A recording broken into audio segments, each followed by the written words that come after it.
একটা জায়গায় আমি ফোকাস করি যে দিন পালন করতে গিয়ে সবচেয়ে বড় চ্যালেঞ্জ সেটা হচ্ছে আল্লাহকে পাওয়া। কি করা? যে আল্লাহর কাছ থেকে আমরা এসেছি সেই আল্লাহকে দুনিয়াতে এবং আখিরাতে পাওয়া, এটাই চ্যালেঞ্জ। আল্লাহকে যে ব্যক্তি পেয়েছে সে দুনিয়ার সব পেয়ে গেছে। আল্লাহকে যে পায় নাই সে আসলে কিছুই পায় না, ইহকাল পরকালের কিছুই পায় না। এখন আমরা আল্লাহকে পাবো কিভাবে? এটা বড় প্রশ্ন না? যে আল্লাহর কাছ থেকে, যে জান্নাত থেকে আমরা পৃথিবীতে চলে আসলাম, সেই জান্নাতে যেতে হলে তো আমাকে আল্লাহকে পেতে হবে। আল্লাহকে পেতে হলে আমার কি কি করণীয়? খুব শর্ট করে আমি কয়েকটা পয়েন্টস আপনাদেরকে শেয়ার করছি। 1 নাম্বার, আল্লাহকে পেতে হলে অবশ্যই তার নবী মুহাম্মদ সাল্লাল্লাহু আলাইহি ওয়াসাল্লামকে অনুসরণ করতে হবে। এছাড়া আল্লাহকে পাওয়ার দ্বিতীয় কোনো পথ নেই। আল্লাহকে পেতে হলে অবশ্যই তার নবী মুহাম্মদ সাল্লাল্লাহু আলাইহি ওয়াসাল্লামের আদর্শগুলো জীবনের প্রতিটা ক্ষেত্রে বাস্তবায়ন করতে হবে। চলাফেরা, ওঠা বসা, খাওয়া দাওয়া, ইস্তেঞ্জা করা, মুআমালাত, ব্যবসা বাণিজ্য, অর্থনীতি, সমাজ, রাষ্ট্র, সব ক্ষেত্রে আপনাকে মুহাম্মদ সাল্লাল্লাহু আলাইহি ওয়াসাল্লামের তরিকা, আদর্শটাকে ফলো করতে হবে। তাহলে আপনি আল্লাহকে পাবেন ইনশাআল্লাহ। যে ব্যক্তি আল্লাহকে পেয়েছে সে দুনিয়াও পেয়েছে, আখিরাতও পেয়েছে। যে আল্লাহকে পায় নাই, দুনিয়াও বরবাদ, আখিরাতও বরবাদ। 1 নাম্বার তাহলে কি কাজ? আল্লাহ পাকের সর্বশেষ নবী মুহাম্মদ সাল্লাল্লাহু আলাইহি ওয়াসাল্লামকে অনুসরণ করা, তার আদর্শ মেনে চলা। 1 নাম্বার। 2 নাম্বার হচ্ছে 5 ওয়াক্ত নামাজ। আল্লাহকে পেতে হলে নামাজ লাগবে। নামাজ নাই, আল্লাহ নাই। ওয়াস্তাঈনু বিস-সাবরি ওয়াস-সালাত। তোমরা সবর এবং সালাতের মধ্য দিয়ে আল্লাহর সাহায্য প্রার্থনা করো। আমরা এই জন্য নামাজে বলি ইয়াকা না'বুদু ওয়া ইয়াকা নাস্তাঈন। আমরা শুধু আপনারই ইবাদত করি এবং আপনার কাছেই সাহায্য প্রার্থনা করি। আল্লাহকে পেতে হলে নামাজের কোনো বিকল্প নাই। যে ব্যক্তি নামাজ পড়ে না, আল্লাহর সাথে তার কোনো সম্পর্ক নেই, নো কানেকশন। আপনি যে কোনো কিছু চাচ্ছেন, সেজদায় পড়ে আল্লাহর সামনে আত্মসমর্পণ করেই চাইতে হবে। ওয়াসজুদ ওয়াক্তারিব, আল্লাহ পাক কি বলেছেন? সেজদা করো, নিকটবর্তী হও। তো 5 ওয়াক্ত নামাজ আল্লাহ পাক আমাদের সবাইকে জামাতের সাথে পড়ার তৌফিক দান করুন। এর পাশাপাশি নফল নামাজ বাড়িয়ে দেওয়ার তৌফিক দান করুন এবং স্পেশালি তাহাজ্জুদের নামাজ যদি পারেন, 2 রাকাত হলেও নিয়মিত তাহাজ্জুদের নামাজ পড়ার তৌফিক আল্লাহ পাক আমাদেরকে দান করুন। আমাদের আধ্যাত্মিকত্ব কি? আপনি আল্লাহর সামনে দাঁড়িয়েছেন, দুনিয়ার সাথে এখন আপনার কোনো সম্পর্ক নেই। আপনি এবং আল্লাহ, মাঝখানে কিছু নাই। নামাজে যা পড়ছেন, সূরা ফাতিহা, অন্যান্য সূরা, রুকু, তাসবিহ, সিজদা, তাশাহুদ, দুরুদ, অর্থ বোঝার চেষ্টা করেন এবং অর্থের দিকে ফোকাস করেন, আল্লাহকে পাবেন ইনশাআল্লাহ। সিজদায়, রুকুতে যখন যাচ্ছেন, আপনি চিন্তা করেন যে আপনি মহাবিশ্বের মহা শক্তিধর আল্লাহ রাব্বুল আলামিনের সামনে মাথা নত করেছেন। আপনি চিন্তা করেন যে আল্লাহ আপনাকে দেখছেন। এখন যখনই মানুষ নামাজে দাঁড়ায়, আল্লাহ পাক তার দিকে দৃষ্টি নিবদ্ধ করেন এবং যখন মানুষ এদিক ওদিক তাকানো শুরু করে নামাজে, আল্লাহ পাক মুখ ঘুরিয়ে নেন। এখন সেজদায় আমরা যদি কান্নাকাটি করতে না শিখি, আল্লাহর সামনে আমি মাথা নত করেছি, এখানে নিজের মনের যত আবেগ, আকুতি, দোয়া, এগুলো আল্লাহর সামনে ঢেলে না দিতে পারি, এই দোয়া কালাম না শিখি, তাহলে তো নামাজের আধ্যাত্মিকতা অর্জন হলো না। সাহাবীরা কেমন করে নামাজ পড়তেন যে নামাজ পড়ার পরেও তাদের গা থেকে তীর বের করা যায়? কিভাবে তারা নামাজ পড়তেন? তাহলে নবী সাল্লাল্লাহু আলাইহি ওয়াসাল্লাম কিভাবে নামাজ পড়তেন যে নামাজ পড়ার ফলে তার পা মোবারক ফুলে যাইত? 1 রাকাতে তিনি 4 পারা কোরআন তেলাওয়াত করতে পারলেন কিভাবে? তাদের নামাজ আর আমাদের নামাজ, আল্লাহ রাব্বুল আলামিন তার রাসূলের মাধ্যমে একটা হাদিসে জানিয়েছেন যে এমনও অনেক নামাজি আছে, নাউযুবিল্লাহ, আল্লাহ পাক আমাদেরকে তাদের অন্তর্ভুক্ত না করুন, যে নামাজ পড়ার পরে আল্লাহ রাব্বুল আলামিন এই নামাজটাকে ওই নামাজের মুখের উপর নিক্ষেপ করে দেয়। তোমার নামাজের আমার কোনো দরকার নেই। আল্লাহ পাক আমাদেরকে হেফাজত করুন। ধীর স্থির ভাবে পড়ে, রিল্যাক্স, তার হওয়ার কিছু নাই। ওমা খালাকতুল জিন্না ওয়াল ইনসা ইল্লা লিয়াবুদুন। শুধুমাত্র আল্লাহর ইবাদত করার জন্যই তো পৃথিবীতে এসেছে। হোক না দোকানটা 5টা মিনিট পরে খুললে কি হবে? হ্যাঁ, জমিতে যান, জমিতে আধা ঘন্টা পরে গেলে কি হবে? যে আল্লাহ পাক আপনাকে বাঁচিয়ে রাখতে পারেন, সে আল্লাহ পাক আল্লাহর পথে সময় দিলে আপনাকে অফুরন্ত রিজিকও তো দিতে পারেন না? আপনি আল্লাহর হয়ে যান, বাকি সব আল্লাহ আপনার দায়িত্ব নিয়ে নেবেন। আপনি নিজে আল্লাহর হয়ে যান, আপনার সবকিছু দায়িত্বকে নিয়ে নেবে, আল্লাহ নিয়ে নেবে। আল্লাহ পাক আমাদেরকে ধীর স্থির ভাবে আধ্যাত্মিকত্ব অর্জন করে নামাজ পড়ার তৌফিক দান করুন। দেখুন, আল্লাহকে পাওয়ার সবচেয়ে সেরা মাধ্যম কি? নামাজ। তার আগে বলেছি নবী সাল্লাল্লাহু আলাইহি ওয়াসাল্লামের অনুসরণ। আল্লাহকে পাওয়ার তৃতীয় একটা মাধ্যম বলে দিই আমি, সওম বা রোজা রাখা। অল্প সময় ঘুরিয়ে নিচ্ছি, সওম বা রোজা রাখা। রোজা কেন আল্লাহকে পাওয়ার মাধ্যম জানেন? কারণ রোজা রাখা অবস্থায় আমরা কিন্তু গোপনে পানাহার করি না, করি? আমরা রোজা রেখেছি, গোপনে কিন্তু পানি খেতে পারি, কেউ দেখবে না। গোসল করছেন, আপনি পানি খেতে পারেন, কেউ দেখবে না। লুকিয়ে লুকিয়ে আপনি কিন্তু খাবার খেতে পারেন, কেউ দেখবে না, বাসায় কেউ নাই দেখার, কিন্তু আপনি খান না। আপনি সবর করেন, সহ্য করেন, একদম সূর্যাস্তের সময় গিয়ে আপনি ইফতার করেন। এই যে কাজটা আপনি কেন করেন? কারণ আপনি ফিল করেন যে আল্লাহ আপনাকে দেখছেন। কেউ আপনাকে দেখুক না দেখুক, আল্লাহ আপনাকে দেখছেন। এটাই হচ্ছে ইহসান, এটাই হচ্ছে আল্লাহ পাকের মারিফতকে উপলব্ধি করা। আল্লাহ রাসূল সাল্লাল্লাহু আলাইহি ওয়াসাল্লাম বলেছেন, ইহসান হচ্ছে আন তা'বুদাল্লাহা কাআন্নাকা তারা। তুমি এমন ভাবে আল্লাহর ইবাদত করবে যেন তুমি আল্লাহকে দেখছো। ওয়া ইল্লাম তাকুন তারাহু ফাইন্নাহু ইয়ারাক। তুমি আল্লাহকে দেখতে না পারলেও বিশ্বাস করবে আল্লাহ তোমাকে দেখছেন। এটা রোজা রাখলে উপলব্ধি হয় না যে আল্লাহ আমাকে দেখছেন? এটা হচ্ছে আল্লাহকে পাওয়ার মাধ্যম। এই জন্য রমাজানের রোজা অবশ্যই রাখবো ইনশাআল্লাহ। পাশাপাশি এই যে সোমবার, বৃহস্পতিবার, এই যে মাসের 3 দিন আইয়ামে বীজের সওম আছে, 13, 14, 15, আরাফার সওম, আশুরার সওম বা নফল সওম, এগুলো রাখার অভ্যাস করলে আল্লাহকে পাওয়া যাবে ইনশাআল্লাহ। আল্লাহ পাক আমাদেরকে বেশি বেশি সওম রাখার তৌফিক দান করুন এবং আমাকে আপনাদের সবাইকে বিগত জীবনে আমরা যারা বিভিন্ন সময় সওম রাখি নাই, রাখতে পারি নাই, বিভিন্ন সালাত পড়ি নাই, করতে পারি নাই, এগুলোকে হিসেব করে আদায় করার তৌফিক আল্লাহ পাক দান করুন। আমিন। 4 নম্বর একটা মাধ্যম বলে দিই আল্লাহকে পাওয়ার, সেটা হলো তিলাওয়াতে কোরআন। কোরআন তেলাওয়াত যে যত বেশি করবে, অর্থ উপলব্ধি করে পড়বে, সে আল্লাহ পাককে চাক্ষুষ পাবে ইনশাআল্লাহ। তো কোরআন শুধুমাত্র তিলাওয়াত করা যথেষ্ট নয়। তিলাওয়াত করলে আপনি প্রত্যেক হরফে 10 টাকা পাবেন, কোনো সমস্যা নাই, কিন্তু ওই মেসেজটাকে উপলব্ধি করতে হলে আপনার অর্থটা জানতে হবে। অর্থ জানলে পরে আপনি দেখবেন আল্লাহকে আপনি চাক্ষুষ সামনে পাচ্ছেন ইনশাআল্লাহ। আপনি হতাশ হয়েছেন, হতাশা দূর করার জন্য সূরা আছে কোরআন। বিপদে পড়েছেন, বিপদ দূর করার সূরা আছে কোরআন। আপনার রিজিকের সমস্যা কাটানোর সূরা কোরআনে আছে। কোনো হাজতের প্রয়োজন, সূরা ইয়াসিন, হাজতের সূরা চলে আসে। অসুস্থ হয়েছেন, শেফার সূরা কোরআনে আছে। বা কাউকে জিন টোনা করা হয়েছে, বানটোনা করা হয়েছে, ওর শেফাও কোরআনে আছে। এমন কোনো বিষয় নাই যেটা আল্লাহ রাব্বুল আলামিন কোরআনের মধ্যে নাজিল করেন নাই। ব্যবসা করতে চান, কোরআন কথা বলুন, ঠিক আছে? আপনি সামাজিক বিষয়ে ডিল করতে চান, সূরা হুজুরাত কথা বলুন। আপনি ইতিহাস ভালোবাসেন, কোরআনে ইতিহাস দিয়ে ভর্তি করা আছে। আপনি কাব্য ভালোবাসেন, কবিতা পড়তে ভালোবাসেন, কোরআনের মধ্যে কবিতা দিয়েও ভর্তি আছে। আর রহমান আল্লামাল কোরআন খালাকাল ইনসান, এখানে ছন্দ আছে না? প্রত্যেকটা ছন্দ, নাজমি ইযা হাওয়া মা দাল্লা সাহিবুকুম ওয়া মা গাওয়া ওয়া মা ইয়ানতিকু আনিল হাওয়া, ছন্দ আছে না? আপনি উপন্যাস ভালোবাসেন, কোরআনে অনেক উপন্যাস আছে। যা চান তাই পাবেন। এক কথায় আপনি আল্লাহকে পাবেন কোরআনের মধ্য দিয়ে।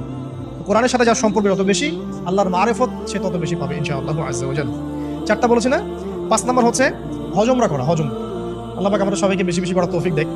হজ এবং উমরা এমন কিছু কাজ আছে যে কাজগুলো সরাসরি আপনার সাথে আল্লাহ পাকের কানেকশন করা। আরাফার মাঠে যাবেন, ওই মাঠে কি কিয়ামত হবে না? আল্লাহকে চিনতে পারবেন এখানেই।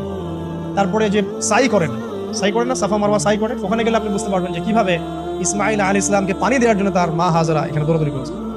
বাইতুল্লাহ দেখবেন, আপনি চিনবেন যে আল্লাহর তাওহীদ কি জিনিস। চোখে দেখার সাথে সাথে আপনার ভিতরে এমন একটা ফিলিংস আসবে যেটা ভাষায় প্রকাশ করা যাবে। চোখে দেখার সাথে সাথে এমন একটা ফিলিংস আসবে, আপনাকে আমি এটা ভাষায় প্রকাশ করে বোঝাতে পারবো। আপনি জানবেন ইব্রাহিম আলাইহিস সালাম এবং তার ছেলে ইসমাইল আলাইহিস সালাম বাপ বেটা মিলে রাজমিস্ত্রির কাজ করেছে। এটা আপনি জামজাম কূপ দেখবেন, পানি পান করবেন, আল্লাহকে চিনতে পারবেন। এই কূপ অলৌকিক, এই কূপের মতো কূপ নাই পৃথিবীতে। এর পানি কখনো শেষ হয় না, এবং এই পানি খেয়ে মানুষ বেঁচে থাকতে পারে, খাবারের দরকার হবে না। দীর্ঘদিন পর্যন্ত এই পানি খেয়ে মানুষ বেঁচে থাকতে পারবে, খাবারের প্রয়োজন হয় না। তো এই পানির মধ্যে এমন কিছু উপাদান আছে যেটা মানুষের শরীরের রোগগুলোকে শেফা দিয়ে দিবে ইনশাআল্লাহ তাআলা আল্লাহর হুকুমে।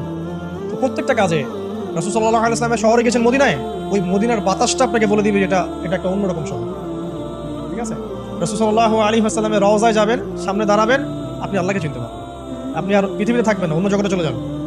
ওই যে বাকিউল গারকাত আছে, সাহাবীদের কবরস্থান, জান্নাতুল বাকি, ওখানে ঢুকবেন, আপনার কাছে মনে হবে যে পৃথিবীটা আসলে কিছুই না। পৃথিবীর সবচেয়ে সেরা মানুষগুলো এই মাটির নিচে শুয়ে আছে। ওখানে আপনাকে খুবই তুচ্ছ মনে হবে তাদের সাথে। এই যে মানে বিভিন্ন জায়গায় গিয়ে আল্লাহকে চিনতে পাওয়া, এটা সবচেয়ে ভালো হয় হজ এবং উমরা থেকে। আল্লাহ পাক আমাদেরকে তৌফিক এনায়েত করুন। এটা একটা আল্লাহকে পাওয়ার দোষ। যাদের হজ ফরজ হয়ে গেছে অবশ্যই হজ করে ফেলবেন, আর যাদের সামর্থ্য আছে তারা বেশি বেশি উমরা করবেন। নবী সাল্লাল্লাহু আলাইহি ওয়াসাল্লাম বলেছেন, এক হজ পরের হজের মধ্যে যত গুনাহ মাফ করিয়ে দেয়, এক উমরা পরের উমরার মধ্যে যত গুনাহ সেগুলোকে মাফ করিয়ে দেয়। আল্লাহ পাক আমাদেরকে এই আমলগুলো করার তৌফিক এনায়েত করুন। 6 নম্বর বলছি জিকির। আল্লাহ পাকের জিকির বাড়াতে হবে। যে আল্লাহ পাকের জিকির যত বেশি করবে, সে আল্লাহ পাকের মারিফত তত বেশি উপলব্ধি করবে, আল্লাহকে পাবে ইনশাআল্লাহ। আর এই জিকির করার জন্য ওযুও শর্ত নয়, জানেন? আল্লাহর জিকির করার জন্য কিন্তু ওযু শর্ত নয়। আপনি মনে মনে চলতে ফিরতে অলওয়েজ সুবহানাল্লাহ, আলহামদুলিল্লাহ, আল্লাহু আকবার, লা ইলাহা ইল্লাল্লাহ, আস্তাগফিরুল্লাহ করতে থাকতে পারেন। কষ্ট কিছু আছে? খালি জবান চলবে।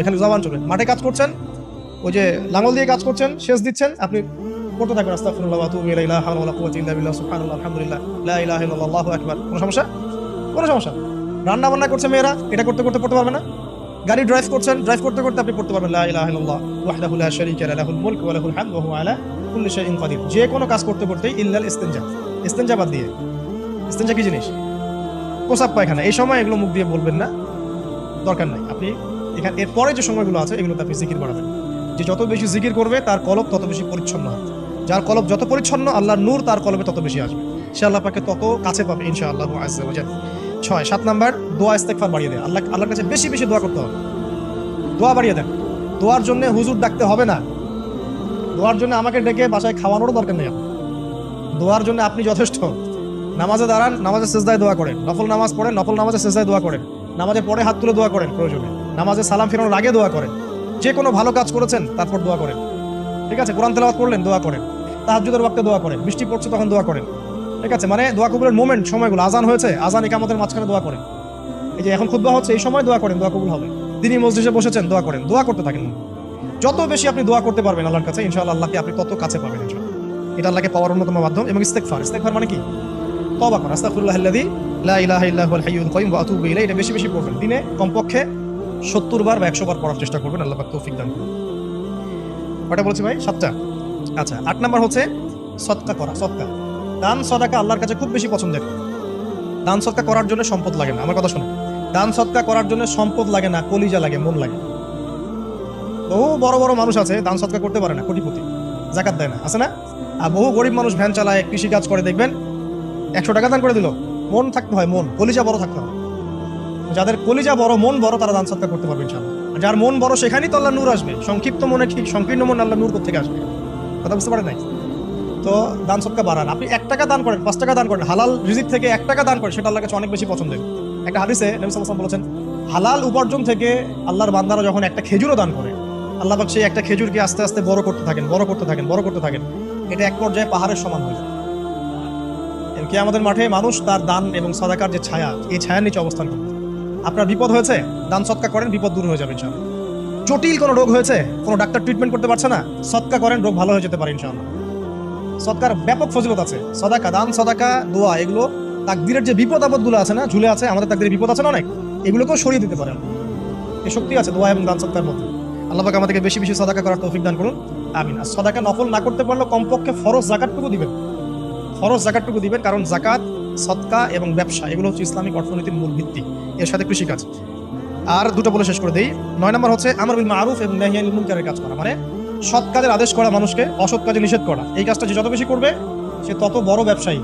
কারণ কি, আপনার দাওয়াতে, আপনার লেকচার শুনে, আপনার বই পড়ে, আপনার নসিহত শুনে যদি একটা মানুষও দিনের পথে ফিরে আসে, ওই একটা মানুষের সারা জীবনের যে নেক কাজ, এই সমস্ত নেক কাজের একটা অংশ আপনি পাবেন। আবার আপনি কাউকে অন্যায় থেকে বারণ করেছেন, আপনার দাওয়াত শুনে কেউ সিগারেট ছেড়ে দিয়েছে, মাদক ছেড়ে দিয়েছে, জেনা ছেড়ে দিয়েছে, পর্ন ছেড়ে দিয়েছে, বা হারাম সুদ ছেড়ে দিয়েছে, ওই মানুষটা এখন সারা জীবন যত ভালো কাজ করবে, এই পুরো ভালো কাজের একটা অংশ আপনি পাবেন ইনশাআল্লাহ। এর চেয়ে বড় কিন্তু কোনো ব্যবসা নাই। এই কাজটা করলে আল্লাহ পাকের রহমত নেমে আসে, আর এই কাজটা ছেড়ে দিলে আল্লাহ পাকের গজব নেমে আসে। যখন মানুষ ন্যায়ের আদেশ এবং অন্যায় নিষেধ ছেড়ে দিবে, আল্লাহর গজব নেমে আসবে। আর মানুষ যত বেশি সৎ কাজে আদেশ করবে, অসৎ কাজে নিষেধ করবে, আল্লাহর রহমত তত কাছে আসবে, আল্লাহকে পাওয়া যাবে ইনশাআল্লাহ তাআলা। আল্লাহ পাক আমাদেরকে তৌফিক ইনায়াত করুন। আর সর্বশেষ একটা বলে শেষ করে দিই, সেটা হলো যে আল্লাহর দিনকে, আল্লাহর দিনের খেদমত করা বা দিনের কল্যাণে নিজেকে নিয়োজিত রাখা। আল্লাহর দিনের খেদমত করা বা দিনের কল্যাণে নিজেকে নিয়োজিত করলে আল্লাহ পাককে পাওয়া যাবে ইনশাআল্লাহ। এই পৃথিবীতে আল্লাহ পাকের সবচেয়ে গুরুত্বপূর্ণ জিনিসটা কি? নিয়ামতটা কি? আল্লাহর দিন না? এই দিন ছাড়া কি পৃথিবীতে আর কিছু আছে? একটা হাদিসে আসছে যে পুরো পৃথিবীটাই তো অভিশপ্ত।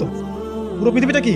অভিশপ্ত। শুধুমাত্র দিনের এলেম অর্জনের জায়গা ছাড়া, তালেবে এলেমদের জায়গা ছাড়া, দিনই মাহফিলগুলো ছাড়া, যেখানে নামাজ হয়, এই জায়গাগুলো ছাড়া বাকি সব অভিশপ্ত জায়গা। তো এখানে পৃথিবীতে সবচেয়ে গুরুত্বপূর্ণ এবং ইম্পর্টেন্ট, আল্লাহর কাছে প্রিয় জিনিসটা কি? আল্লাহর দিন। আল্লাহর সেই প্রিয় জিনিসটাকে যারা এগিয়ে নেওয়ার চেষ্টা করবে, সেই দিনের খেদমত করার চেষ্টা করবে, দিনের জন্য একটা মসজিদ করা, একটা মাদ্রাসা করা, হ্যাঁ, একটা কোনো ভালো কোনো প্রকল্প করার চেষ্টা করবে, আল্লাহ পাক কি তাদেরকে রক্ষণাবেক্ষণ করবেন না? আল্লাহ পাক তাদের অভিভাবক হবেন না? নিঃসন্দেহ হবেন ইনশাআল্লাহ। এবং ইনশাআল্লাহ তাআলা তারা পৃথিবীতেও সফল হবে, পরকালেও ইনশাআল্লাহ তাআলা সাফল্যের চাদর তাদেরকে আঁকড়ে ধরবে ইনশাআল্লাহ তাআলা। আল্লাহ রাব্বুল আলামিন আমরা সবাইকে এই দুনিয়াতে আল্লাহকে পাওয়ার তৌফিক দান করুন, এবং যে কাজগুলো করলে পরে আল্লাহকে পাওয়া যায় সেই কাজগুলো বেশি বেশি করে করার তৌফিক আল্লাহ পাক দান করুন, এবং পরকালে